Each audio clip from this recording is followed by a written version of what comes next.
చెప్పిస్తున్నాడు. కాబట్టి చిన్నలు పెద్దలు యవనులు కన్యకులు వృద్ధులు అందరూ కూడా యేసుని వెంబడించాలంటే యేసుప్రభు మాటలు నమ్మాలా. స్థానికంగా ఉన్నటువంటి చర్చిలోకి వెళ్ళి ప్రతి ఒక్కరు కూడా ఆయన మాటలు ఏంది తెలుసుకోవాలా. ఎందుకంటే ఒక పెద్ద మనిషి కానీ చెప్పిస్తున్నాడు, చెప్పకపోతే మా తప్పు, వినకపోతే నీ తప్పు. కాబట్టి ప్రతి ఒక్కరు ఆలకించాలంటే మరి దేవుడు భూమి ఆకాశం సూచించిన వాడు మరి గొప్పవాడు. ఆయన మన కొరకు ఆయన ప్రాణత్యాగం చేశాడు. రక్తం లేనిదే రక్త ప్రోక్షణ లేనిదే పాపం లేదు, పాపం తీయబడదు. కాబట్టి ఆయన మన కొరకు బలి అయిపోయాడు. ఆయన మన గురించి సిలువ గురి చేసాం. మనం ఆయన గాయాలు రేపుతున్నాం, ఆయన ఎదురుస్తున్నాం, ఆయన దుఃఖపరుస్తున్నాం. కాబట్టి మరి ఆయన చెప్తున్నప్పుడు ఆలకించకపోతే ఆయన ఉగ్రత వచ్చినప్పుడు మేము మనల్ని ఎవరు రక్షిస్తారు? ఎవరు రక్షించలేరు. 4 దిశలో వచ్చేంత ఉగ్రత అప్పుడు మనల్ని ఎవరు కూడా రక్షించలేరు. అందుకని రేపు నాతో చెప్పామని మీరు అందరూ అడగొచ్చు యేసుప్రభుని. అందుకని ఆయన ముందర సేవకుల ద్వారా చెప్పిస్తున్నారు. వాళ్ళు ఏదో పని పాటు లేకుండా చెప్తున్నారు ఈ సేవకులు అనుకుంటున్నారు తప్ప మీరు ఈ భూలోకాన్ని వదిలిపెట్టి పరలోకం ఉన్నది, నిత్యరాజ్యం ఉందని చెప్పేసి ఎవరు కూడా ఆలోచించలేదు. కాబట్టి మరి ఈ విధంగా నేను చెప్తున్నప్పుడు మీరు అందరూ కూడా శ్రద్ధ కలిగి ఆలకించాలండి. ఇప్పుడు నేను పరిశుద్ధత గురించి చెప్తాను, తర్వాత ఉపవాసం గురించి చెప్తాను.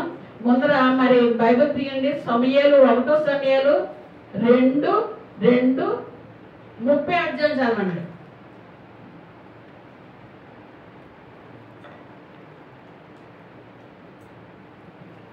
1 సమూయేలు 2:30 చదవండి.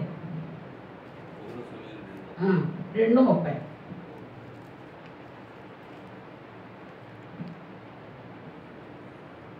నీ ఇంటి వారును నీ పితరుల ఇంటి వారును నా సన్నిధిని యాజకత్వం జరిగించునే యెహోవా ఆశించున్నాడు, ఆజ్ఞ ఇచ్చి ఉన్నాడు. ఇప్పుడు అది నా మనసుకు కేవలము ప్రతికూలమైనని ఇశ్రాయేలు దేవుడైన యెహోవా సెలవిచ్చుచున్నాడు. కావున యెహోవాకు ఏదనగా నన్ను గణపరిచిన వారిని నేను గణపరచుదును. చాలండి.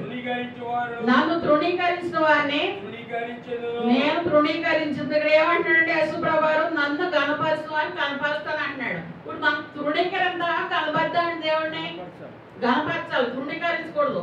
మన తల్లిదండ్రులు మనం వదులుకుంటామా చెప్పండి? ఎంత ఆలోచన ఎంత కొట్టినా తిట్టిన వదులుకుంటామా? మన భక్తిని మనం వదులుకుంటామా చెప్పండి? కాబట్టి మరి యేసుప్రభువారిని కూడా ఆయన మనం కొట్టవచ్చు, తిట్టవచ్చు, ఏదో చేయొచ్చు, ప్రేమ చెప్పి ఆయన గద్దించవచ్చు.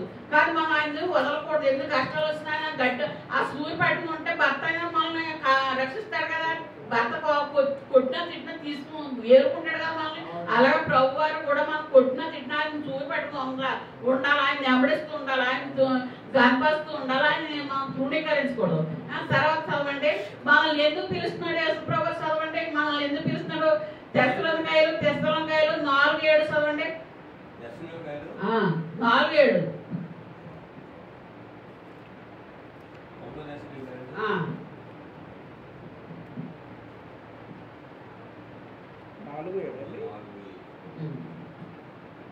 పరిశుద్ధులకు ఎందుకు పిలిచాడు మనల్ని యేసుప్రభు? పరిశుద్ధులగుటకు దేవుడు మనల్ని పిలిచెను. పరిశుద్ధులగుటకే మనల్ని దేవుడు పిలిచెను కనుక అపవిత్రులుగా ఉండుటకు పిలవలేదు.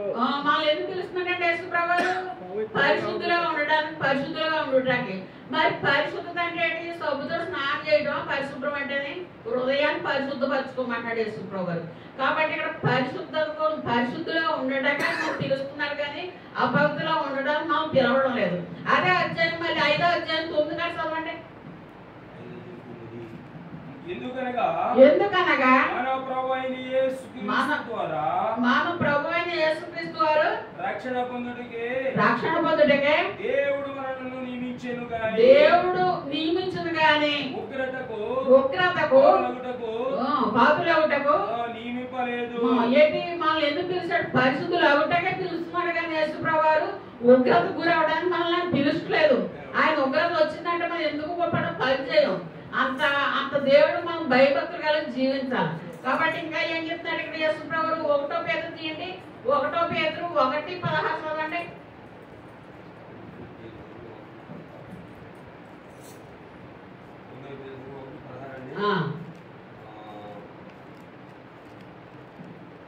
కాగా మీరు యుద్ధేయులకు పిల్లలు అవిధేయులు కాదు. మనం అవిధేయంగా ఉండకూడదు. మనం విధేయులు అవ్వడానికి విధేయత కలిగి చూపించాలి. చదవండి. మీ పూర్వ అజ్ఞాన దశలో ఆశలు అనుసరించి ప్రవర్తింపక మిమ్మల్ని పిలిచిన వాడు పరిశుద్ధుడైన ప్రకారం మీరు సమస్త ప్రవర్తన యందు పరిశుద్ధులై ఉండుడి. పక్షపాతము లేకుండా క్రియలను బట్టి ప్రతి వారి తీర్పు తీర్చువాడు తండ్రి అని మీరాయనకు ప్రార్థన చేయుచున్నారు కనుక మీరు పరదేశులై ఉన్నంత కాలము భయముతో. చాలండి. ఇక్కడ ఏమంటాడు? నేను పరిశుద్ధుని. ఆయనతో పోల్చుకుంటాడు. మనం ఎంతటోడు? నరపుత్రుడు, ఆయన దైవ కుమారుడు. అటువంటి ఆయన ఏం చెప్తాడు? నేను పరిశుద్ధుని కనుక మీరు పరిశుద్ధంగా ఉండండి అన్నాడు. ఇంకా ఏం చెప్తున్నాడు? ఎబ్రీ పత్రిక తీయండి. ఎబ్రీ పత్రిక 12:14 చదవండి. 12:14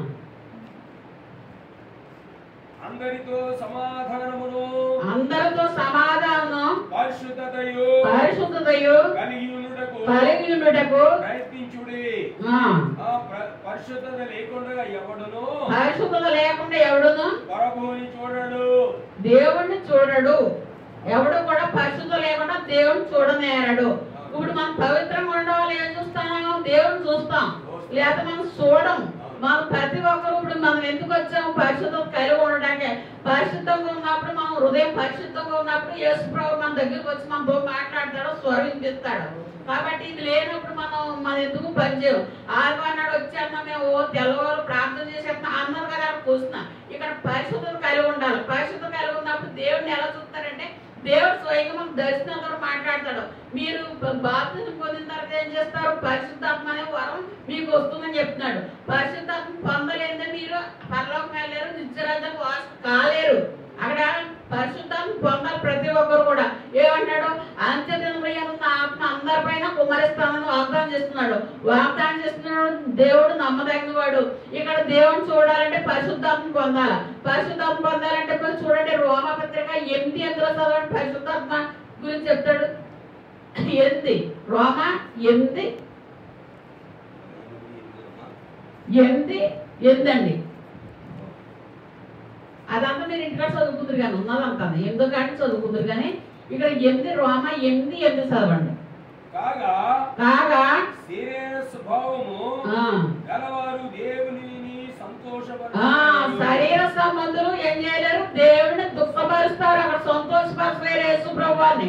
మనం సంతోషపరిచే వారుగా ఉండాలి కానీ అక్కడ గాయాలు రేపే వారుగా మనం ఉండకూడదు. ఆయన దుఃఖపరిచే వారుగా ఉండకూడదు. ఆయన వాక్యాన్ని నిరాకరించకూడదు. మరి ఆయన సిలువకు గురి చేయకూడదు. కాబట్టి మనం ఇక్కడ ఏం పొందాలి? ఇక్కడ చదవండి. కానీ దేవుని ఆత్మ మీలో నివసించిన యెడల మీరు ఆత్మ స్వభావం గలవారే గాని శరీర స్వభావం గలవారు కారు. శరీర సంబంధులు కారు. ఎవడైనాను క్రీస్తు ఆత్మ లేనివాడైతే వాడు ఆయన వాడు కాదు. ఇక్కడ ఏం చెప్తాడు? ఆత్మ లేనివాడు నా వాడు కాదు అన్నాడు. మనం ఎంత చేసినా ఎంత ప్రార్థన చేసినా ఆయనతో మనం రాజీ పడాలి కానీ ఆయన మనతో రాజీ పడకూడదు. ఈయనతో మనం దెబ్బలాడవద్దని చెప్పేసి మనం రోగ సంబంధం అన్ని వదులుకుని యేసు వైపు చూసినప్పుడే మనకు పరిశుద్ధాత్మ వస్తుంది. అప్పుడే దేవుని చూస్తాం మనం. కాబట్టి అప్పుడే మనం దీవిస్తాడు. ఇంకా చదవండి. ఇప్పుడు పేతురు చూడండి. పేతురు ఎందుకు పిలుస్తున్నాడు చెప్తాను. పేతురు 3:9 చదవండి. 3:9 1 పేతురు 3:9 చదవండి. ఆశీర్వాదములకు వారసులగుటకు మీరు పిలువబడి మీరు ఆశీర్వాదాలకి దేవాలకి పిలువబెడతారు. కాబట్టి మనం ఆశీర్వాదాలు పొందాలని దగ్గరకు వచ్చి మనం ఫలించాలి. కాబట్టి అక్కడ మరి దేవుడు ఏమన్నాడు? మీరు ఆశీర్వాదాలకి మీరు వారసులు అవటానికి నేను పిలుస్తున్నాను అన్నాడు. మనం ఆశీర్వాదాలు పొందుతున్నావా? ఈ లోకం వైపు చూస్తున్నాం కానీ మన ఆశీర్వాదాలు పొందట్లేదు. మరి ఇక్కడ చూడండి. ఇంకా కీర్తనలో 1 కానీ చదవండి. వెళ్ళి 1వ అధ్యాయం 1వ వచనం. కీర్తనలో దుష్టుల ఆలోచనతో నడువక పాపుల మార్గం నిలువక అపహాసులకు యెహోవా ధర్మశాస్త్రమందు ఆనందించుచు దివారాత్రము దానిని దానించేవాడు ధన్యుడు. ఇక్కడ ఏమంటాడండి? ధర్మశాస్త్రం అంటే ఏంటి? బైబిల్ ధర్మశాస్త్రం అంటే దాని దేవారం దానించి ఆనందించమన్నాడు. మనం టీవీ దగ్గరుకుంటే మనకు ఆనందం రథాలు ఎందుకు లేకుంటే మనం పక్కపక్క నవ్వడం కాదు. మన ఇంట్లో ఒక శుభకార్యం జరిగిందంటే మనం ఆనందించాలి చెప్పండి. ఓ బిడ్డ పుట్టాడన్నా, ఓ బిడ్డ పెళ్ళి అవ్వాలన్నా, ఒక గేదె ఈనాలన్నా, మేకలు ఈనాలన్నా, మరి ఎన్ని పంట పండాలన్నా మనం సంతోషిస్తాం. మన దేవుని బట్టి మనం సంతోషించాలా? ఇక్కడ ఏమంటాడు? ధర్మశాస్త్రం బట్టి మీరు ఆనందించండి అన్నాడు యేసుప్రభువు. మన సొంతంగా మన ఇంట్లో జరిగే కార్యాలు బట్టి మనం ఆనందించాలి, అంతేగాని పరాయాలను చూసి మనం ఆనందించడం కాదు. ఇక్కడ ఇంకా ఏమన్నాడు చదవండి. అతడు నీటి కాలువ వలన నాటబడింది, ఆకువాడక తన కాలము ఫలమిచ్చు చెట్టు వలె ఉండును. అతడు చేయనంతయు సఫలమాగండి. అతడు చేయనంతయు సఫలమవును అన్నాడు. రోజు మనం ఇంటి ముందర ఒక చెట్టు వేసినాం, నీరు పోస్తే ఏం చేద్దండి? అది ఫలిస్తుంది, సిగురిస్తుంది, ఫలిస్తుంది, పూలు పూస్తుంది. ఆ చెట్టు వలె మనం కూడా అలా ఉంటామని యేసుప్రభు రాయించారు ఆ మాటలు. విన్నారా? మనం రోజు చెట్టు నీరైతే ఎలా వేసి పెంచి మనం తలాలు తింటున్నాము, అలాగా ఆయన కూడా మనం ఫలింప చేస్తామని చెప్తున్నాడు. మన గురించి రాయించాడు అన్నమాట. అతను చేయిందంత సఫలం అవుతుంది అంటున్నాడు. సఫలం అంటే విజయం సాధిస్తాం అంటున్నాడు. సఫలం అంటే మనం దేవుడితో ఉన్నట్టయితే మీ ప్రార్థన నేను ఆలకిస్తామని చెప్తున్నాడు. మరి దావీదు మహారాజు ఏమన్నాడు? ఒక చోట, ప్రభువా నా ప్రార్థన నా ఎదలోకే వస్తుంది అంటున్నాడు. ఎదలో వస్తుంది మనం ప్రార్థన చేసామంటే తిరిగి మాకే వచ్చేస్తుంది, జవాబు రాదు కదా. అక్కడ ఎందుకు మనం విధేయత కాక, కాబట్టి ఇక్కడ సఫలం అవుతుంది అంటాడు. సఫలం అంటే విజయం సాధిస్తాం. లేకపోతే మనం అపజయం పొందాలంటే ఏం చేద్దాం? మరి దేవుడు చెప్తున్నాడు కదా, మనం ఇప్పుడు సఫలం అంటున్నాడు. సఫలం కాకుండా ఓడిపోవడానికి విఫలం అంటాడు. దాన్ని విఫలం అవుతుందా? మనకి సఫలం అవుతుందా? సఫలం అయ్యేలా మనం ప్రార్థించాలి యేసుప్రభు. అది అయిపోయింది కదండి. మరి ఇంతవరకు ఈ మాటలు చెప్పాను. ఇప్పుడు వాసంలోకి వెళ్తాండి. ఉపవాస కూటాల గురించి ఏం చేస్తారో ఏటో చెప్తాను. ఇప్పుడు దినవృత్తాంతం తీయండి, 2 దినవృత్తాంతాలు 20.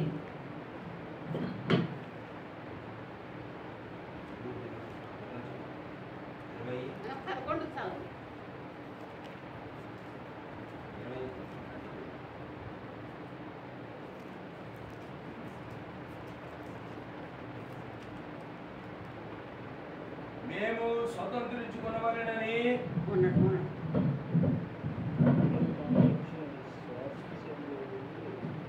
చదవండి. మేము స్వతంత్రించుకునవలెనని నీవు మాకిచ్చిన ఈ స్వాస్థ్యములో నుండి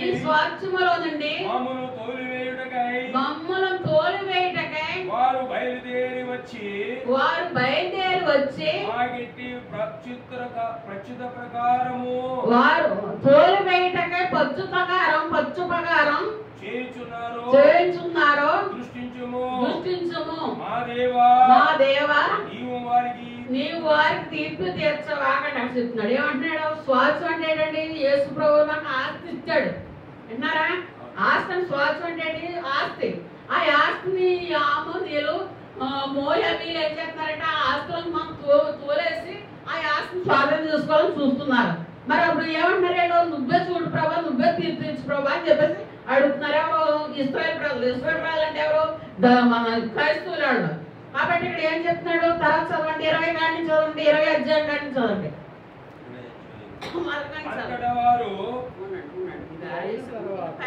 ఇక్కడ ట్యాంక్ కట్టండి, గాలి చదవండి.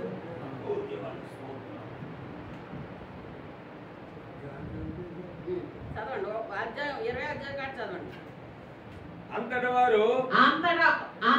ఇది అయిన తర్వాత 20 అధ్యాయం చదవండి. ఇది అయిన తర్వాత మోయాబీయులను అమ్మోనీయులను మేయనీయులలో కొందరును దండెత్తి యెహోషాపాతు మీదకి వచ్చి. ఎవరు వస్తున్నారు? మోయాబీయులు, అమ్మోనీయులు వస్తున్నారు. ఎవరి మీదకి? యెహోషాపాతుకి. యెహోషాపాతు ఎవరు? ఒక రాజు గారు, దేశం పరిపాలన చేసిన రాజు గారు మాట యెహోషాపాతు అంటే చదవండి.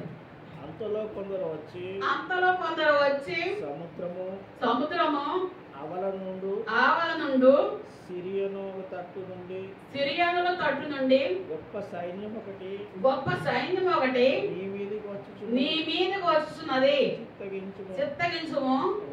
వారు అపస్తోతామారు అను ఎన్గిదిలో ఉన్నారని యెహోషాపాతుకు తెలియజేశారు.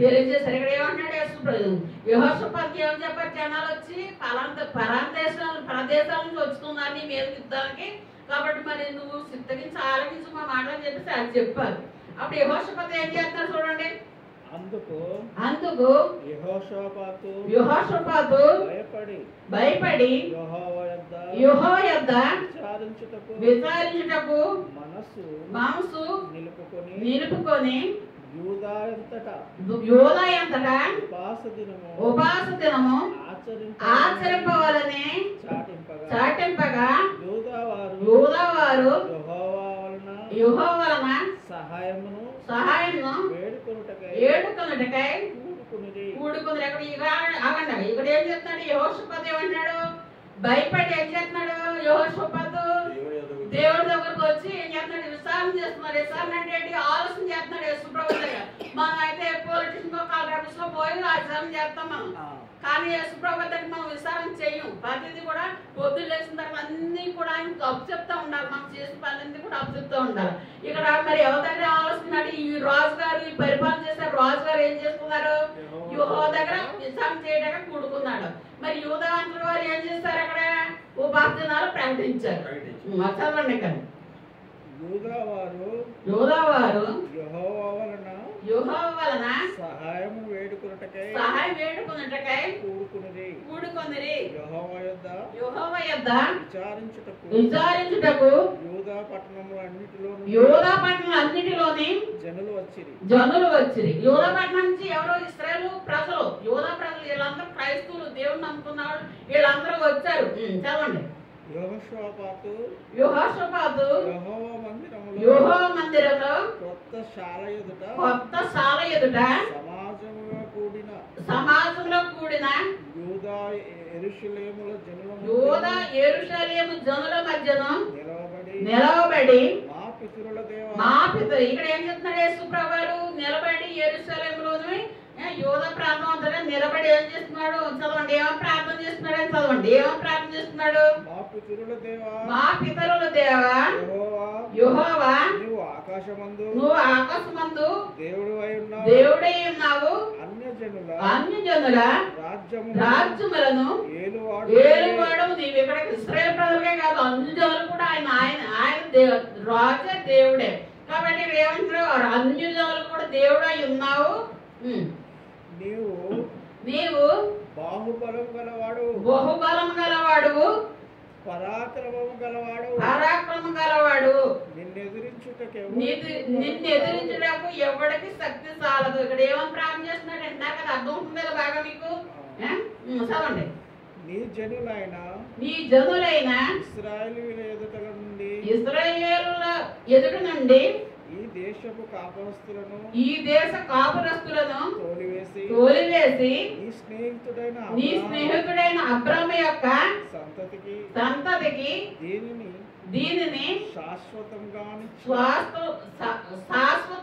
ఇచ్చాను. శాశ్వతం అంటే పర్మనెంట్ గా ఇచ్చేసాడు. యాస్త అంతా కూడా ఏంటి? పర్మనెంట్ గా ఇచ్చాడు. యేసుప్రభు టెంపరీగా ఇవ్వలేదు, పర్మనెంట్ గా ఇచ్చాడు. యాస్త అంతా కూడా ఎవరికి? ఇశ్రాయేలు ప్రజలకి. అబ్రహాము సంతానానికి. చదవండి. ఇచ్చిన దేవుడు నీవే మా దేవుడు. వారు అందులో నివాసం చేసి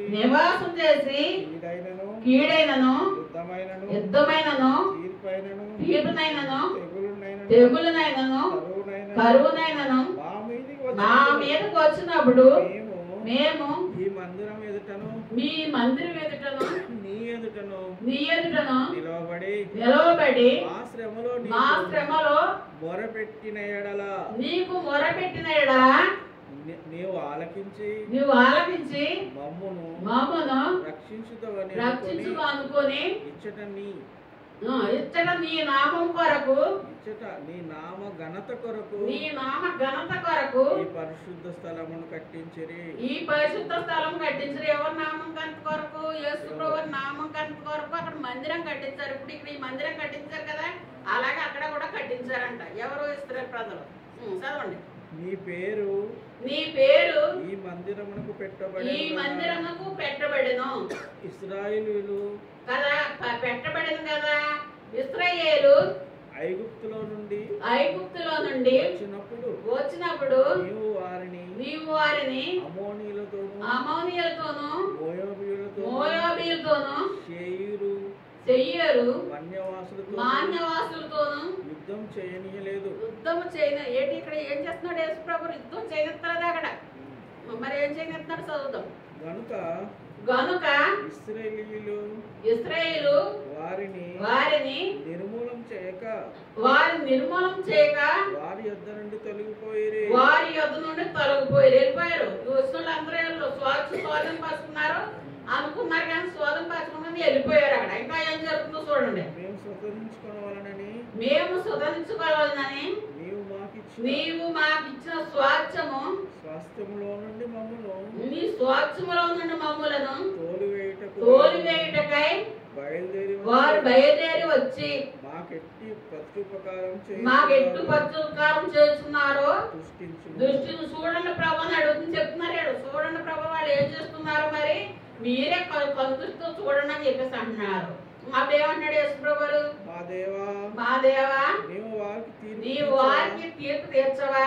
మా మీదకు వచ్చి ఈ గొప్ప సైన్యంతో యుద్ధం చేయటకు మాకు శక్తి చాలదు. ఏమి చేయటకును మాకు తోచదు. నీవే మాకు దిక్కు అని ప్రార్థన చేశారు. ఏ విధంగా చేశారో అర్థమైంది కదండి ప్రార్థన. యేసు ప్రభు మనం అయితే అలా చెయ్యం ప్రార్థన. మనం పోలీసుగా పెద్ద మనుషులుగా పోతా ఉంటాం. కాబట్టి ఇక్కడ ఏం చేస్తారు? ప్రార్థన చేస్తారు. ప్రార్థన చేస్తే యేసు ప్రభు ఏం జవాబు ఇస్తారో చదవండి. యూదా వారందరూ తమ శిష్యులతోను భార్యలతోను పిల్లలతోను యెహోవా నిలవబడిరి. అప్పుడు మతాన్యాకు పుట్టిన యెహీయేలు కుమారుడైన బెనాయాకు జననమైన జకర్య కుమారుడును ఆసాపు సంతతివాడును లేవీయుడునగు యెహయాజేలు సమాజంలో ఉండి. ఎవరున్నారు? యెహయాజేలు అన్నాడు. ఆసాపు సంతతివాడైన వాడు ఇక్కడ ఎక్కడున్నాడు? సమాజ మందిరంలో ఉన్నాడు ఆయన. యెహోవా అతని మీదకి రాగా అతడిలాగా ప్రకటించెను. దేవుడు మాట్లాడుతున్నాడండి సంఘంలో. ఇప్పుడు యేసు ప్రభువు మాట్లాడుతున్నారు. ఏమని మాట్లాడుతున్నారు చదవండి. యూదా వారులారా, యెరూషలేము కాపురస్తులారా, యెహోషాపాతు రాజా, మీరందరూ ఆలకించుడు. ఇక్కడ ఎవరు ప్రవాసం చెప్తున్నాడు? ఈయన ఆయన చెప్తున్నారు, ప్రవాసం చెప్తున్నాడు. దేవుడు మాట చెప్తున్నాడు. ఇక్కడ ఏమన్నాడు యేసు ప్రభు? చదవండి ఏమన్నాడు? ఆలకించుడి. యెహోవా సెలవిచ్చినదేమనగా ఈ గొప్ప సైన్యమునకు మీరు భయపడకుడి, జడియుకుడి. ఈ యుద్ధము మీరు కాదు, దేవుడే జరిగించును. రేపు వారి మీదకి పోవుడి. జీజు అను ఎప్పుడు మార్గంలో వారు వచ్చేదరు. మీరు ఎరియలు అరణ్యము ముందరున్న వాగు కొన దగ్గర వారిని కనుగొందురు. ఇక్కడ ఏమంటున్నాడు యేసు ప్రభు? మీరు భయపడకండి, మీరు జడవకండి, మీరు చేసిన యుద్ధం నేనే చేస్తున్నాను అన్నాడు. ఇంకోసారి ఏమంటాడు దావీదు మహారాజు? నా వేళ్లకు యుద్ధం నేర్దోడు నీవే ప్రభు అంటాడు. ఇక్కడ ఏమంటాడు? మీరు జడకండి, యుద్ధం నేను చేస్తాం, మీరు చేయకండి అని చెప్పేసి అగో పలానా మార్గంలో ఉన్నారు, మీరు తెలుసుకోండి అని చెప్తున్నాడు. చెప్పండి. పోట్లాడవలసిన నిమిత్తము లేదు. మీరు యెర్వేలు అరణ్యములో ముందరనున్న వాగు దగ్గర వారిని కనుగొందురు. ఈ యుద్ధం మీరు పోట్లాడవలసిన నిమిత్తం లేదు. యూదావారులారా, యూదావారులారా, యెరూషలేము వారులారా, యెరూషలేము వారులారా, మీరు యుద్ధ భక్తులను తీర్చి యుద్ధ భక్తులను తీర్చి నిలవబడుడి. మీతో కూడా నున్న యెహోవా దయచేయు రక్షణను మీరు చూచెదరు. భయపడకుడి, జడియకుడి. రేపు వారి మీదకి పోవుడి. యెహోవా మీతో కూడా ఉండును. ఏమంటాడు? జడకండి, భయపడకండి. మీరు జనాలందరూ తీర్చి చూగట్టి మీరు వెళ్తా ఉండని చెప్పేసి అంటున్నాడు ఇక్కడ యేసుప్రభు. అప్పుడు మీకు చదవండి, రక్షణ యేసుప్రభు రక్షణ ఏటో మీరు చూసేదని చెప్తున్నాడు యేసుప్రభు ఇక్కడ. చదవండి. అప్పుడు యెహోషాపాతు సాష్టాంగ నమస్కారం చేసెను. యూదావారును యెరూషలేము కాపురస్తులను యెహోవా సన్నిధి సాగిలపడి నమస్కరించి కహాతీయుల సంతతి వారు కోరాహీయుల సంతతి వారును లేవీయులు నిలబడి గొప్ప శబ్దముతో ఇశ్రాయేలీయుల దేవుడైన యెహోవాను స్తుతించుడి. గొప్ప శబ్దం. లేవీలు అంటే ఎవరండి? లేవీలు అంటే దైవజనులు. లేవీలు అంటే వీళ్ళందరూ కూడా సాష్టంగా పడి నమస్కరించి ఉన్నారు. చదవండి కదా. దేవుడైన యెహోవాను స్తుతించిరి. అంతట వారు ఉదయముననే లేచి తెకో అరణ్యమును పోయిరి. వారు పోవుచుండగా యెహోషాపాతు నిలవబడి యూదావారులారా, యెరూషలేము కాపురస్తులారా, నా మాట వినుడి. మీ దేవుడైన యెహోవాను నమ్ముకొనుడి. అప్పుడు మీరు స్థిరపరచబడుదురు. అక్కడ ఏమంటాడు? రాజు ఏమంటున్నాడు? యెహోషాపాతు ఏమంటున్నాడు? మీరు మీ దేవుడిని నమ్ముకొని ఉండండి అంటున్నాడు. మనుషులు నమ్ముకొని అంటలేదు అక్కడ యేసుప్రభు. అధికారుల్ని, నాయకులు కదా నమ్ముకోవటం. ఇక్కడ యెహోవాను నమ్ముకుంటని ఎవరికి చెప్తున్నాడు? ఇశ్రాయేలు ప్రజలకి, యెరూషలేము ప్రజలకి చెప్తున్నాడు. చదవండి. అప్పుడు మీరు స్థిరపరచబడుదురు. ఆయన ప్రవక్తలను నమ్ముకొనుడి. ప్రవక్తలు అంటే మనమే. అప్పుడు మీరు కృతజ్ఞతలగుదురని చెప్పెను. మరియు అతడు జనులను హెచ్చరిక చేసిన తరువాత యెహోవాను స్తుతించుటకు గాయకులను ఏర్పరచురి. అక్కడ యెహోవాను స్తుతించుటకు ఎవరు తీసుకొచ్చారమ్మా? పాటలు పాడేవాళ్ళు తీసుకొచ్చారు. గాయకులు తీసుకొచ్చారు. చదవండి. వారు పరిశుద్ధ అలంకారం ధరించి సైన్యముల ముందర నడుచుచు యెహోవా కృప నిరంతరముండును. ఆయనను స్తుతించుడి. అవి స్తోత్రం చేయుటకు వారిని నియమించెను. వారు పాడుటకు స్తుతించుటకును మొదలు పెట్టగా యెహోవా యూదావారి మీదకు వచ్చిన అమోరీయుల మీదను మోయాబీయుల మీదను షియారు మన్యవాసుల మీదను మోటగాండ్లను పెట్టెను. కనుక వారు హతులైరి. ఈ అమోరీయులను మోటగాండ్లను పెట్టారు కనుక వాళ్ళు ఏమైపోయారు? చనిపోయారు, అర్థమైపోయారు. ఇంకా చదవండి. వారు హతులైరి. అమోరీయులు, మోయాబీయులు మాన్య నివాసులను బొత్తిగా చంపి నిర్మూలన చేయవలెనని ఉంచియుండుడి. వారి మీద పడుడి. వారు సేయరు కాపరస్తులను కట్టముట్టించిన తరువాత తమలో ఒకరినొకరు చంపుకొనుటకు మొదలుపెట్టిరి. యూదావారు అరణ్యమందున్న కాపరులు దగ్గరకు దుర్గము దగ్గరకు వచ్చి సైన్యము తట్టు చూడగా వారు శవములై నేలపడి ఉండిరి. ఒకడును తప్పించుకోలేదు. యెహోషాపాతు అతని జనులను వారి వస్తువులను దోచుకొనుటకు దగ్గరకు రాగా ఆ శవముల యొద్ద విస్తారమైన ధనమును ఏమంటారు? ఏం చేస్తారండి? ఎవరు సంప్రదాయ వాళ్ళు నా కాళ్ళే చచ్చిపోయారు, ఒకరు చంపేసుకున్నారు. మరి ఉపవాస ప్రార్థన వాళ్ళు ఎంత ఫలితం వచ్చింది చూసావా? ఈ రోజు మనం ఉపవాసం ప్రార్థన చేస్తే మనకు జవాబు రాదు, మనం స్థిరంగా ఉండక. కాబట్టి ఇక్కడ ఏం చెప్తున్నాడు చెప్పండి. తర్వాత వస్తువులు దోచుకునేటప్పుడు ఆ చచ్చిపోయిన సేవల దగ్గరికి వచ్చారు. ఎవరు ఇస్రాయేల్ ప్రజలు, యూదావారు అందరూ కూడా. ఎందుకు? వాళ్ళని దోచుకోవడానికి, వాళ్ళ దగ్గర బంగారం డబ్బు దోచుకోవడానికి. ఎలా దోస్తున్నారు చెప్పండి. ప్రశస్తమైన నగలను కనబడెను.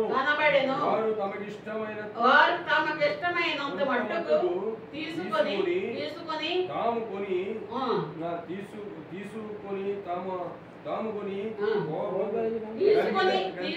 తాము కొనిపోగలిగినంత మట్టుకు ఎవరు చూసినట్టు వాళ్ళకి చేస్తున్నారు. ఎంత కావాలంటే అంత తీసుకున్నారా? ఎక్కువగా వలుచుకున్నది. కొల్ల సొమ్ము అతి విస్తారమైనందున దానిని కూర్చుటకు 3 దినములు పట్టెను. 4వ దినము వారు బెరాక లోయలో కూడిరి. ఏం చేస్తారు? ఎన్ని రోజులు పట్టిందంటే బంగారం దోసుకోవడానికి? 3 దినాలు 3 రోజులు దోసుకున్నారు. ఉద్యోగం వచ్చిన సొమ్ము అది మనకి. ఆ కాళ్ళ కొట్టు చచ్చిపోయారు, వాళ్ళ దగ్గర సొమ్ము మనకి ఎలా వచ్చింది? 3 దినాలు పట్టిందంట ఒలుచుకోవడానికి. ఎవరు తోసినాక పట్టుక వాళ్ళకి పట్టిపోయారు. చదవండి. ఎక్కడ కూడుకున్నారు వీళ్ళందరూ? మరి బెరాక లోయలో కూడుకున్నారు. 4వ దినమున వారు బెరాక లోయలో కూడిరి. అక్కడ వారు యెహోవాకు కృతజ్ఞతాస్తుతులు చెల్లించినందున నేటి వరకును ఆ చోటికి బెరాక లోయ అని పేరు. ఇలాగున యెహోవారి శత్రువుల మీద వారికి జయము అనుగ్రహించెను. వారిని సంతోషపరిచెను. కనుక యెరూషలేమునకు ఉత్సాహంతో మరల వెళ్ళవలెనని అంటే వెళ్ళిపోదామని యూదావారును యెరూషలేము వారందరికీ యెహోషాపాతు సాగి వెళ్ళిరి. వారు యెరూషలేములో ఉన్న యెహోవా మందిరమునకు స్వరమండలములను సితారాములను వాయించుచు బోరలు ఊదించు వచ్చిరి. ఇశ్రాయేలీయుల శత్రువులతో యెహోవా యుద్ధము చేసెనని దేశముల రాజ్యముల వారందరూ వినగా దేవుని భయము వారందరి మీదకి వచ్చెను. ఈ ప్రకారము అతని దేవుడు వారిని జయించి అతనికి నెమ్మది అనుగ్రహించపోగా రాజ్యములు నిర్మూలముగా నుండెను. యెహోషాపాతు యూదా రాజ్యమును వేలెనని అతడు ఇలా ఆరంభించినప్పుడు 35 సంవత్సరముల ఎంత వయసు? యెహోషాపాతుకి ఎంత? 35 సంవత్సరాలు. నిండు యవ్వనంలో ఉన్నాడు అతను. ఆయన యెరూషలేములో 25 సంవత్సరములు ఏలెను. 25 సంవత్సరములు ఏలెను. 35 25 45 50 సంవత్సరాలు పరిపాలన చేశాడు చిన్న వయసులో నుంచి కూడా. మరి దేవుడు ఎంతగానో మరి ఈ మాటను దేవుడు జీవించాక మరి ఎలా మేలు పొందారేటో ప్రతి ఒక్కరు అర్థం చేసుకోవాలండి, వినాలండి. ఆయన చేసిన మహిమలు, ఆయన మరి అద్భుత కార్యాలు, ఆశ్చర్యకార్యాలు కూడా మరి అలా ఉంటాయి. మనం ఉపవాసాలు చేసిన మనకు జవాబులు రావట్లేదు ఈ రోజుల్లోని. ఎందుకంటే ఆయన మాట మనం వినక, మనం వినాలంటే ఏం చేయాలి? ఆయన మాటను ఆలకించాలా, ఆయన మాటను గౌరవించాలా. ఆయన ఆజ్ఞలు శాసనాలు ఆయన కట్టడలు అనుసరించి నడుస్తున్నప్పుడే మనం దేవుడు దీవిస్తాడు, లేకపోతే దేవుడు దీవించడు. కాబట్టి మనం దేవుడు నమ్ముకున్నట్టయితే మన ఇంట్లో దేవుడు ఉంటాడు, లేకపోతే దెయ్యాలు ఉంటాయి మన ఇంట్లోని. దేవుడు లేని ఇంట్లో దెయ్యాలు ఉన్నప్పుడు చీకటి సమస్యలు వస్తాయి, మనకు ఆ సమస్యతో సతమతం అవుతూ ఉంటాం. దేవుడు ఎట్టి పరిస్థితుల్లో మనతో రాజీ పడడం, ప్రార్థన కూడా ఆలోచించడం. మనం మంచిగా ఉన్నప్పుడే ఆయన మంచిగా ఉంటాడు, లేకపోతే ఆయన కూడా తిరగబడతాడు. కాబట్టి చిన్న వాక్యం దేవుడు దీవించినాక స్తోత్రం. హల్లెలూయా. Praise the Lord. దేవుడు ఈ మాటలను దీవించి ఆశీర్వదించిన దేవునికి స్తోత్రాలు చెల్లిదము. స్తోత్రాలు స్తోత్రాలు స్తోత్రాలు స్తోత్రం. తల్లి గారిని ఆయన శిలో జడ్డ మరుగుపరుచుకొని ఏడు తగ్గిని అభిషేకించి బలమైన పాత్రగా వాడుకున్న దేవునికి స్తోత్రాలు చెల్లిదము.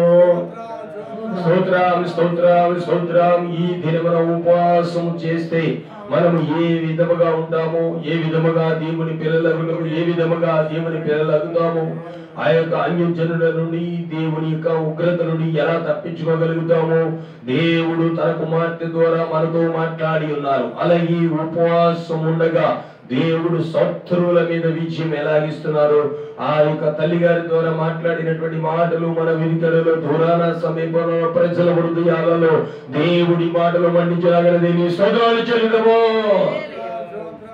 స్తోత్రం స్తోత్రం స్తోత్రం. తండ్రి కుమార పరిశుద్ధాత్మ దేవుడు ఈ మాటలను దీవించి ఆశీర్వదించలాగల దేని స్తోత్రాలు చెల్లిదము. స్తోత్రం స్తోత్రం స్తోత్ర. వాక్యము కొరకు దేవుడు ఇంతగా మనతో మాట్లాడినటువంటి ఆ మాటను బట్టి తల్లి గారిని ఇంతగాను అంచెలంచెలుగా దీవించి ఇంకను బలమైనటువంటి పాత్రగా దేవుడు వాడుకునేలాగా దేని స్తోత్రాన్ని చెల్లిద్దాము. స్తోత్రం స్తోత్రం స్తోత్రం. మన మధ్యలో పాస్టర్ గారు ప్రార్థన చేస్తారు వాక్యం కొరకు. ఆ వాక్యం అనేక హృదయాలలో దేవుడు ఫలించి అనేకులు దేవుని మందిరానికి దేవుడు తోడుకొచ్చేలాగా దేవుని ఆశీర్వాదం వారందరికీ అనుగ్రహించేలాగా ప్రార్థన చేస్తారు. మరి ఇప్పుడు నేను ప్రార్థన చేస్తున్నారు వాక్యం సాక్షి చెప్తానండి. మీరేనా పాస్టర్ గారు? ఏం పేరండి మీరు? రాజు అమలాపురం మీద. సరే చూడండి మరి ప్రార్థన చేయండి. మీరు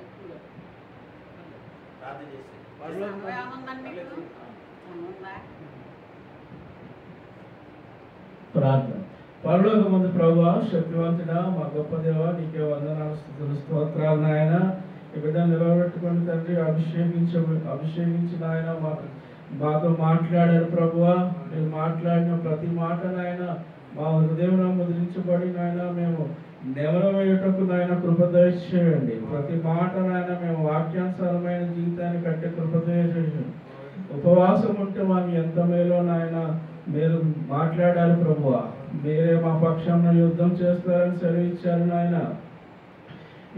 ఇంకా ఎవరైతే నాయన ఇంకా కష్టాల్లో నష్టాల్లో ఉన్న ప్రతి బిడ్డ కూడా నాయన ఇప్పటికైనా నాయన కన్నీళ్ళు విడుస్తూ నాయన నీ మందిరానికి వచ్చి తండ్రి ఉపవాసం ఉండి నాయన నీ సన్నిధిలో మొరపెట్టుకుంటే ప్రభువా, నువ్వు కనుకరించే గొప్ప దేవుడు అని మాట్లాడావు ప్రభువా.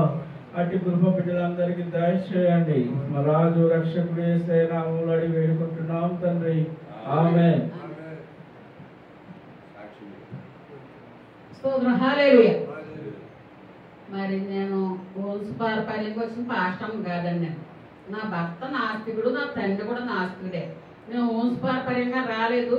నేను 30 సంవత్సరాలు ఆయన దేవుడు నమ్ముకుని ఒక అంజురాలు. నేను దేవుడు అంటే తెలియలేదని, కానీ స్వార్థం పరలోకంలో నాకు దాచిపెట్టి ఉంచాడు కాబట్టి ఆ స్వార్థం ప్రకారంగా యేసుప్రభు ప్రణాళిక ప్రకారం నన్ను నడిపిస్తున్నారు. అంచెలంచెలుగా నన్ను దీవిస్తూ ఉన్నారు. 91లో తెలుసుకున్నా అంటే 30 సంవత్సరాలు అవుతుంది. కానీ నన్ను 3 సంవత్సరాలు అంది అభిషేకించేసు ప్రభు ముందు సువార్త చేసేదాన్ని, సాక్ష్యం చెప్పకుండా పోయేదాన్ని. కానీ 3 సంవత్సరాల కింద నువ్వు వంశపారపర్యంగా వచ్చిన పాస్టర్మో కాదు, నేను నిన్ను మంచిదాన్ని బట్టి నేను దీవిస్తున్నాను. నువ్వు పాస్టర్మో ఇదిగో బైబిల్ ఇస్తున్నాను. ఈ బైబిల్ నువ్వు ఎంతసేపు చెప్తావో చెప్పు, నీ ఇష్టం, నీకు అధికారం ఇచ్చాను బైబిల్ చెప్పే అధికారం. కాబట్టి నువ్వు ఇక్కడే కాదు దేశ విదేశాల్లో కూడా నువ్వు వెళ్ళి చెప్పాలా. మరి నేను ఈ విధంగా దీవిస్తున్నాను అని చెప్పేసి ఆయన నన్ను దీవించారు. మరి అప్పటి నుంచి నేను పాస్టర్గానే ఉండి ప్రార్థన చేస్తూ అందరికీ యేసుప్రభు గారు ఏమన్నారంటే 10 సంవత్సరాల కిందట, కుమారి నా వైపు చూడు, పైకి చూసి నేను చెప్పిన పని బాధ్యత కలిసి చేసుకో. నా ప్రజల కోసం నీ జీవితాన్ని త్యాగం చేసి వాళ్ళకి వారసు అందిస్తూ ప్రార్థన చేస్తూ ఉండు. నిన్ను నేను గొప్పదంగా చేస్తామని చెప్పేసి అన్నారు. ఎందుకంటే అంత ముందు నేను ఎన్నో మేలు పొందాను కాబట్టి ఆయన సేవ నేను సువార్తలు చేస్తూనే ఉన్నాను. కానీ మళ్ళీ అభిషేకించి యేసుప్రభు ఈ మాట చెప్పినప్పుడు నువ్వు విధేయత కలిగి జీవించు, నేను చెప్పిన మాట విను అని చెప్పేసి ఆయన నాకు చెప్పారు. నేను చిన్నప్పటి నుంచి నువ్వు విగ్రహారాధన చేస్తున్నావు, దేవుడిని అంటే భయభక్తులు కలిగి జీవిస్తున్నావు, నా దగ్గర ఉన్నా కాబట్టి మేము దీవిస్తానని చెప్పేసి అన్నారు. అప్పుడు నా భర్త అన్నాడు నువ్వు ఎల్లకు సువార్తకి అని చెప్పేసి అన్నారు. అప్పుడు మా అబ్బాయి రెండో అబ్బాయి ఉన్నాడంటే ఆ రెండో అబ్బాయి పెద్ద అబ్బాయి ఏమో రాజకీయాలకు అంకితం చేస్తాను, నేనే చేస్తాను. ఆ అబ్బాయిని బిఎల్ చదివాడు, ఎంఎల్ చదివాడు, పిహెచ్డి కూడా చేశాడు. కానీ ఆ అబ్బాయి గురించి నేను ఒక సాక్ష్యం చెప్తాను. ఆ అబ్బాయిని దేవుడు సరే ఉద్యోగంకి వెళ్ళకుండా రాజకీయాలు అందించమన్నాడు, ఆ విధంగా అందిస్తున్నాడు. ఇంకా రెండో అబ్బాయి ఉన్నాడంటే ఆ అబ్బాయి డాక్టర్, ఆర్థోపెటిక్ అంటే ఎముకల స్పెషలిస్ట్ మాట.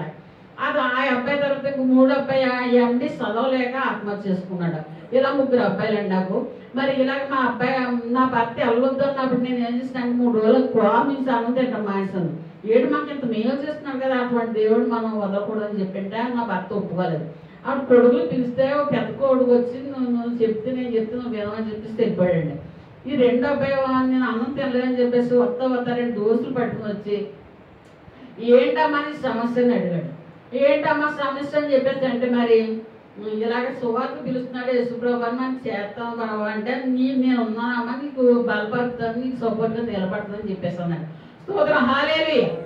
ఆ విధంగా చేసినప్పుడు సరే అని చెప్పేసి అన్నాను. మరి నేను సువార్తికురాలుగా ఇప్పటికీ 700 గ్రామాలు తిరిగి వచ్చిన. ఆయన చెప్తారు నాకు ఏ ఊరేళ్ళలో అని చెప్పేసి ఆయన చెప్తుంటారు. ఆ విధంగా నేను వెళ్తుంటాను. మొన్న 2 వారాలు అవుతుంది విశాఖపట్నం వెళ్ళి వచ్చాను.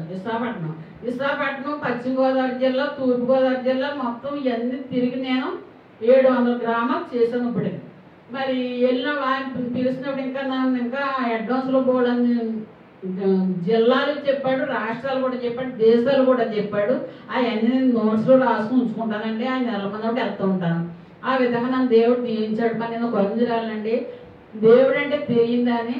మరి తిరుపతి, శ్రీశైలం, కాళహస్తి, పెద్దపురం, అన్నమ్మ, కాండకోట, నూకాలం, భీమేశ్వరాల, ఆ సల్లంగేట్లో ములిగి, ఆ మురుగునీటిలో ములిగి ఎన్నోసార్లు చేశాను. ఎక్కడ కూడా నా పాపం ఎదురవుతుంది కానీ నాకు దీవెనలు రావట్లేదు.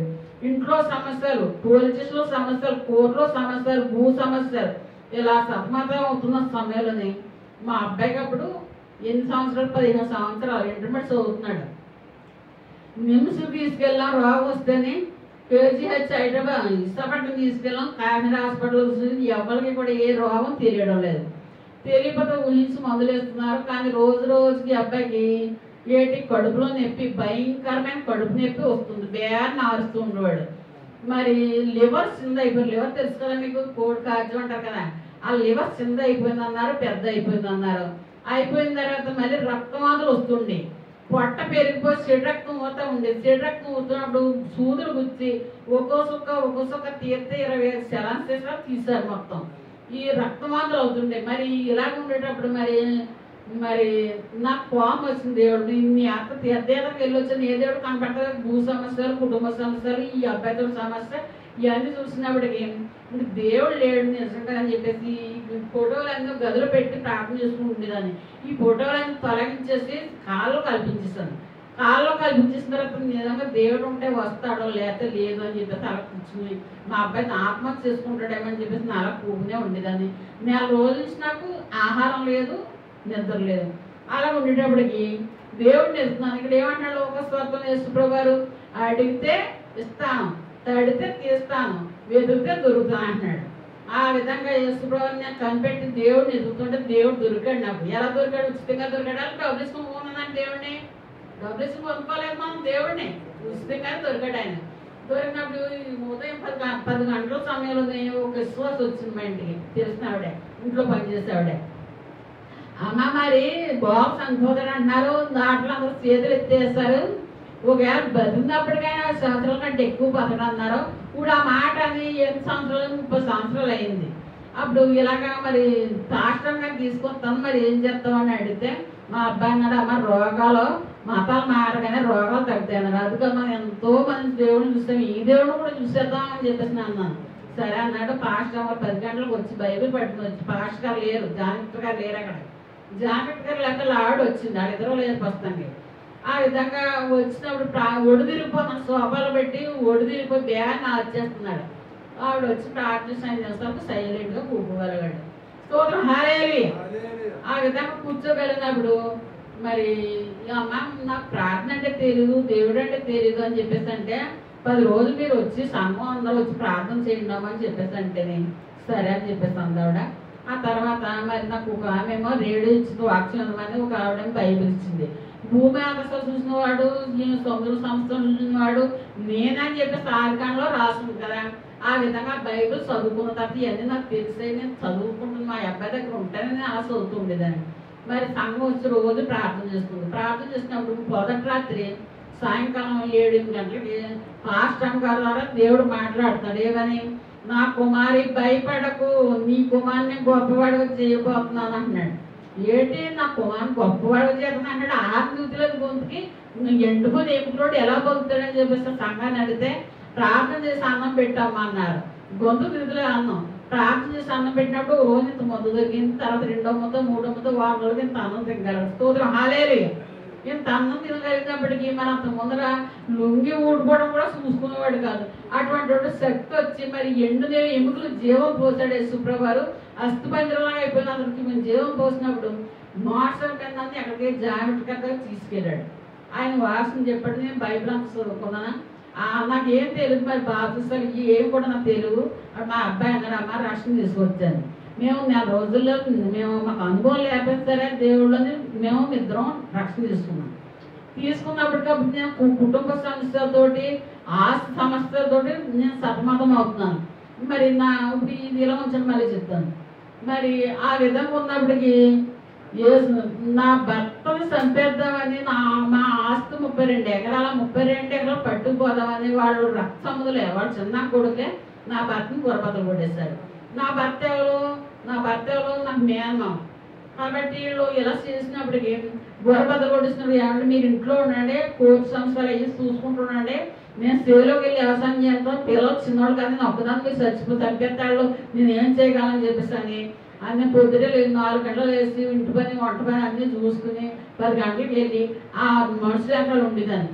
మళ్ళీ సీఏ దగ్గరికి ఎస్పీ దగ్గరికి పోయి ఏమంటే మాకు నా భర్త ఒకటేనండి, ఇంకెవరో లేరు, దిక్కుమొక్క ఎవరు లేరు, మాకు 32 ఎకరాలు ఉంది, మా శత్రువు మా మీదకి వచ్చేసి నా భర్తను చంపేస్తాను అంటున్నారు, మాకు రక్షణ కల్పించండి అన్నప్పుడు ఇంకా నేను దేవుడిని నమ్ముకోలేదు. వాళ్ళు 10 మంది కాపలా పెట్టారు మా ఇంటి దగ్గర, ఒకవేళ రాత్రి కూడా వచ్చి చంపేస్తారేమని. ఆ విధంగా ఉండేటప్పుడు అలా నేను చేస్తున్నప్పటికీ మరి అవన్నీ కూడా సాల్వ్ అయిపోతాయమ్మని చెప్పేసి సంఘం కూడా చెప్పారు నాకు. సంఘం కూడా చెప్పినప్పుడు సంఘం చెప్తున్నాడు, ఏంటి నేను బిడ్డ కోసం వచ్చిన తప్ప ఆసుపత్రులు రాలేదు కదా దేవుడి దగ్గరికి, బిడ్డ ప్రాణం కోసం వచ్చింది, నాకు ఉంది కదా 32 ఎకరాలు అని చెప్పేసి అందుకని రాలేదు. ఏంటి నువ్వు ఏం చేస్తాడా ఈ దేవుడు అని చెప్పేసి అనుకున్నాను.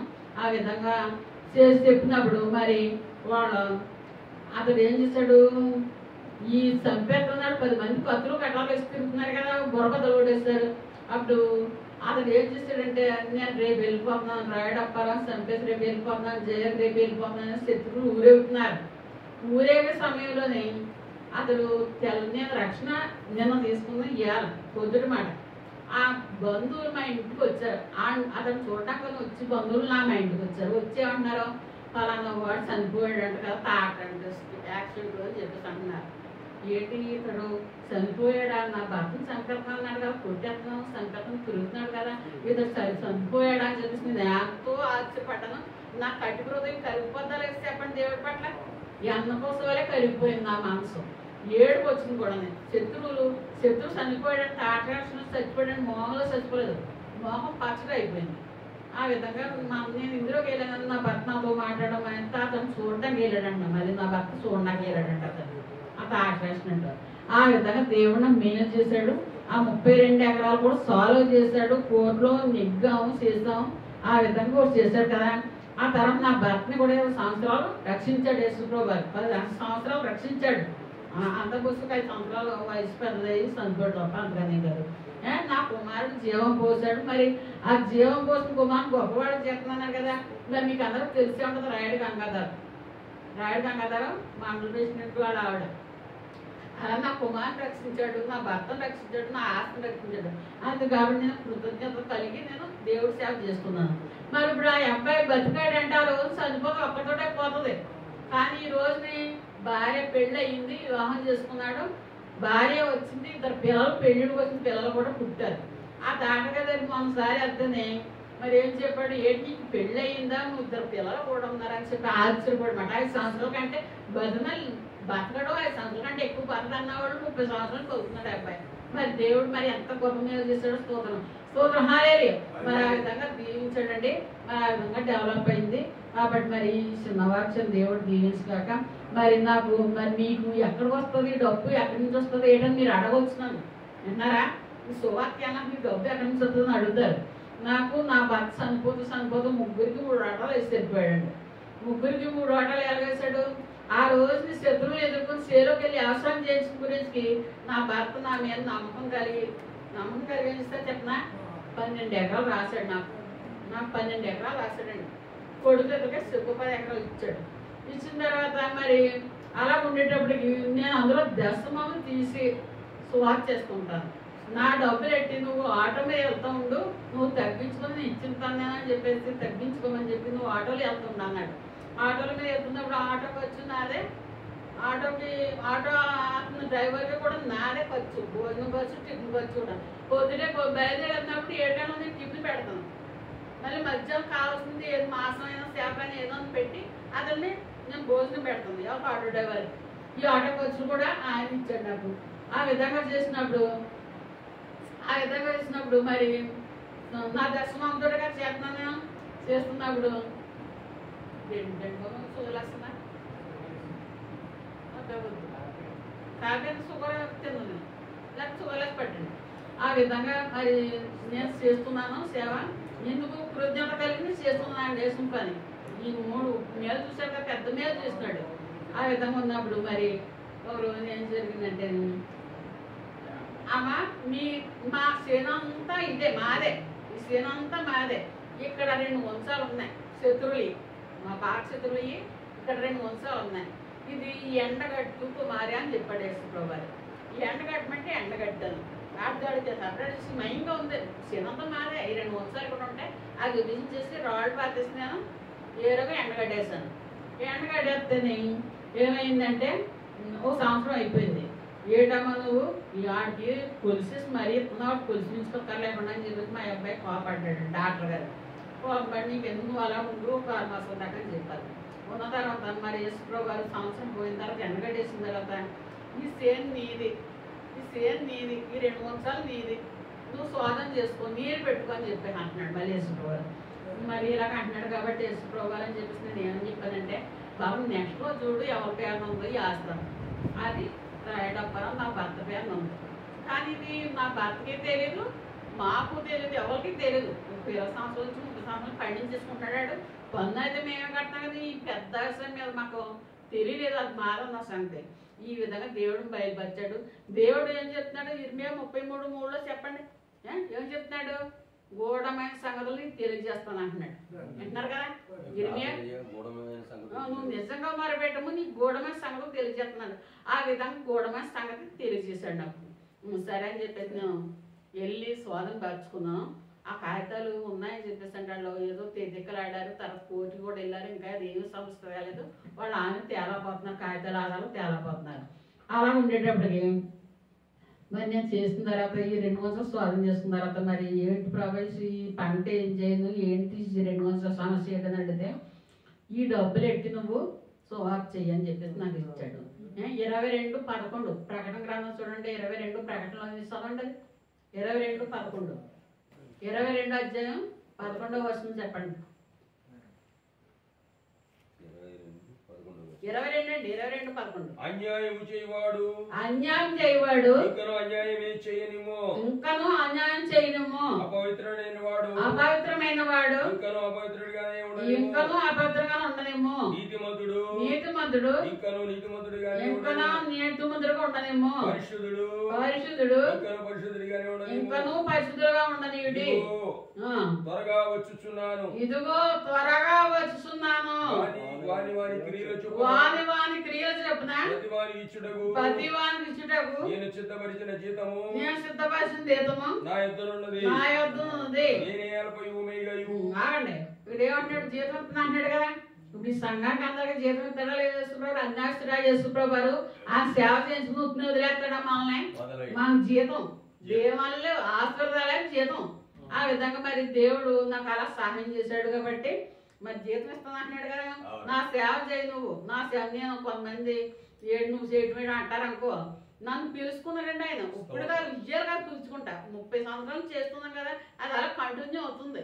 అందుకు కాబట్టి నువ్వు ఎక్కడికి వెళ్ళకూడదు, ఇంట్లోనే పడుకుని ఉండాలి అంటున్నారు. పడుకోనని నేను యేసుప్రభు నీకు ఏం కావాలో కోరిక అని చెప్పంటే, నేను మీ శక్తి, నేను అసలు పడుకుని లెగలేకపోయేదాన్ని. నాకు నరాలు నేర్చుకుని అసలు పడుకుని లెగలేకపోయేదాన్ని, వంట కూడా చేయలేకపోయేదాన్ని. అటువంటి సమయం మరి యేసుప్రభుని అడిగేందుకు ఏం కావాలో కోరిక అంటే, నీ సేవ చేయడానికి నాకు శక్తి, బలం, జ్ఞానం ఇవ్వండి అని చెప్పి కోరుకున్నాను. ఆ ఒళ్ళు అంతా సిద్ధకొట్టినట్టు ఉండి మనసు మీద తెలిసిదాన్ని కాదు. అటువంటి శక్తి ఇచ్చాడు. ఒక 5 నిమిషాలు కూర్చోలేకపోయేదాన్ని, పడుకునే ఉండేదాన్ని.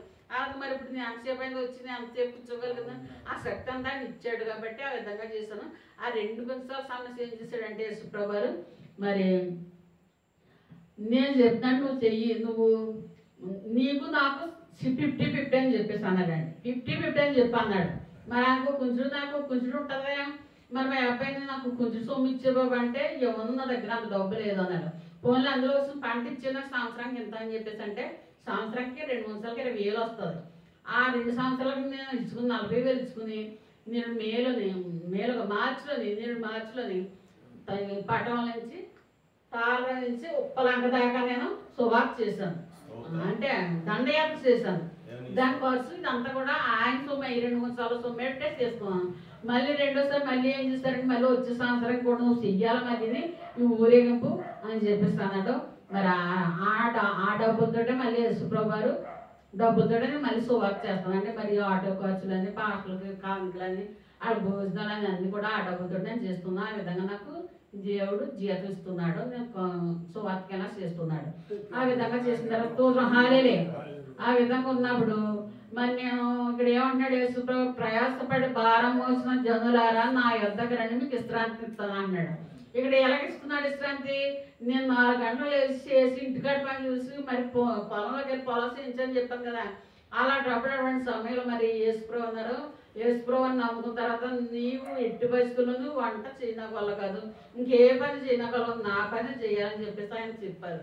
అందుకని చెప్పేసి మరి నేను వంట మనిషిని పెట్టుకుని చేయించుకుంటున్నాను. మరి చేయించుకుంటున్నప్పుడు ఒకవేళ రాలేదనుకో, వంట మనిషి రాలేదనుకో, ఆగదు అలాగన్నా మలమల మాడి ఉంటాం కదా, ఆయన మాట మాత్రం చావదండి. ఆయన చిత్తం ప్రకారం ప్రభు మీ చిత్తం మీరు ఏమైతే చెప్తారో, మీరు నాకు పెంచుతా అన్నారు కదా, మీరు నాకు భూ పెడతామన్నారు కదా, ఈ రోజు 10 మనిషి రాదు, మరి ఏం చేయను, ఇంకో ఇలా ఉంటున్నాను.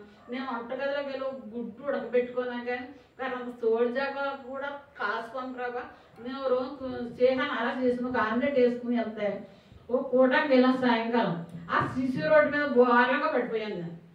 ఇంకా యేసుప్రభు గారు నన్ను కొడతారని చెప్పేసి నేను భయపడి అన్న మానేతంగా నేను వంటగదిలోకి వెళ్ళినా. 10 మనుషులు వచ్చే వరకు అలా కూర్చుంటాను, లేకపోతే వంటలు చేసి తెప్పించుకుని క్యారేజ్ తింటాను తప్ప నేను వంటగదిలోకి వెళ్ళండి. దేవుడు అంతగా జీవించాడు. ఈరోజు నువ్వు అలాగే ఉండు, నువ్వు నా పనే చేయాలి. నేను ఇంటికాడ ఉన్న ఆదివారమే కాదు, రోజు పాటలు పాడుకుని వాయిస్ని చదువుకుని వచ్చిన కల్లా సువార్త చేస్తూ ఉంటాను. నేను తర్వాత మా ఏసీలో పడుకునే ఉంటాను. వింటున్నారా? అలా చేస్తుంటాను. దేవుడు ఆ విధంగా నన్ను దీవించాడండి. స్తోత్రం. ఈ చిన్న వాక్యం దేవుడు దీవించిన స్తోత్రం. హల్లెలూయా. స్తోత్రం స్తోత్రం స్తోత్రం స్తోత్రం తండ్రి. హల్లెలూయా హల్లెలూయా హల్లెలూయా. పరిశుద్ధుడా పరిశుద్ధుడా, కెరూబుల మధ్య నివసించేవాడ, 7 ఆత్మగా లింగం, 7 నక్షత్రాలు చేతపడడం, 7 దీపస్థానం సంచరించేవాడ. స్తోత్రం స్తోత్రం తండ్రి. సత్యస్వరూపి, సాంస్వరూపి, ప్రేమ స్వరూపి, ఆత్మస్వరూపి, మహిమా స్వరూపమైన నా తల్లి, దయామేడ, ప్రేమమేడ, కరుణామేడ. స్తోత్రం స్తోత్రం తండ్రి. హల్లెలూయా హల్లెలూయా. పరిశుద్ధుడా పరిశుద్ధుడా, పరలోక రాజు మీ నామం పరిశుద్ధ పరచడం, మీ రాజు వస్తున్నారు, మీ మాకు అందేహాన్ని దాస్యంగా సైతం స్వల్పకుండా కాపాడు కాక. స్తోత్రం స్తోత్రం తండ్రి. ఇంకో ప్రభా, ఈ రోజు మధ్యాహ్నం వరకు కూడా ఉపవాసాలు ఆశీర్వకారంగా దేవకారం జరిగించే ప్రభా. ఇంకా సాయంకాలం రేపు పొద్దుట ఎల్లుండి కూడా ఆశీర్వకారం దేవకారం జరిగించండి ప్రభా. మీ చిత్తమైతే అనేక ఆత్మ రక్షించండి ప్రభా. మీరు ఏం చెప్పారు మాకు చెప్పండి. మీరు మొదటి వాడిని కడపడవాడు నేనే, ప్రభులు ప్రభు, రాజు రాజు నేనే. నేనే మార్గం, నేనే సత్యం, నేనే జీవం అన్నారు. మరి నాకేం చెప్పారు మీరు? వాక్స్ ఎంత చల్లుకుంటే వెళ్ళిపో, క్రియ నేను చేసుకుంటాను అన్నారు. నేను ఇక్కడ వాక్స్ చెప్పాను, నువ్వు ఎంతసేపు చెప్తాను నాకు సంతోషం అని చెప్పారు. కాబట్టి ఇక్కడ సమయం ఇప్పించారు. కాబట్టి సమయంలో మిమ్మల్ని మహింపరిచాం ప్రభావం ఉందండి.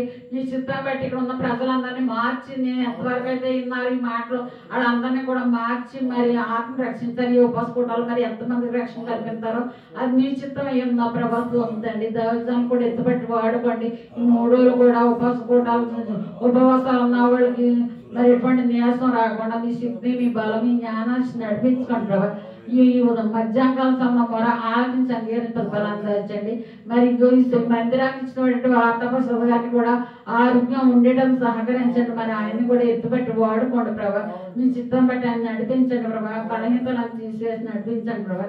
సోదరం చేసిన తొలరాబు నేస్తున్నాం ఆరంచి పెడుకుంటాం తండ్రి. దేవుడు తల్లి గారికి ఇచ్చినటువంటి ఆ కృపను బట్టి, దేవుడు ఆయనకి ఇచ్చినటువంటి దర్శనాన్ని బట్టి, ఆయన ఎన్నుకున్న ఆయన ఆ పిలుపును బట్టి దేవునికి స్తోత్రాలు చెల్లిదము. స్తోత్రం స్తోత్రం స్తోత్రం స్తోత్రం. కృపా కనికరమ కలిగిన దేవుడు, మహిమ కలిగిన దేవుడు, మహోన్నతుడైన దేవుడు, ఇంకనూ బలమైన పాత్రగా, ఘనమైన పాత్రగా దేవుడు ఈ భూమి మీద ఉన్నంత కాలము బహు బలమైన పాత్రగా దేవుడు వాడుకునే స్తోత్రాలు చెల్లిదము. స్తోత్రం స్తోత్రం స్తోత్రం. దేవుడు వారికి ఇచ్చినటువంటి కుమారులను, దేవుడు వారికి ఇచ్చిన కుమార్తెలను, వారికి ఇచ్చిన కోడళ్లను, దేవుడు మనవరాలను దేవుడు ఆశీర్వదించి అభివృద్ధి పరిచులాగా దేవుని స్తోత్రాలు చెల్లిదము. స్తోత్రం స్తోత్రం స్తోత్రం. అలాగే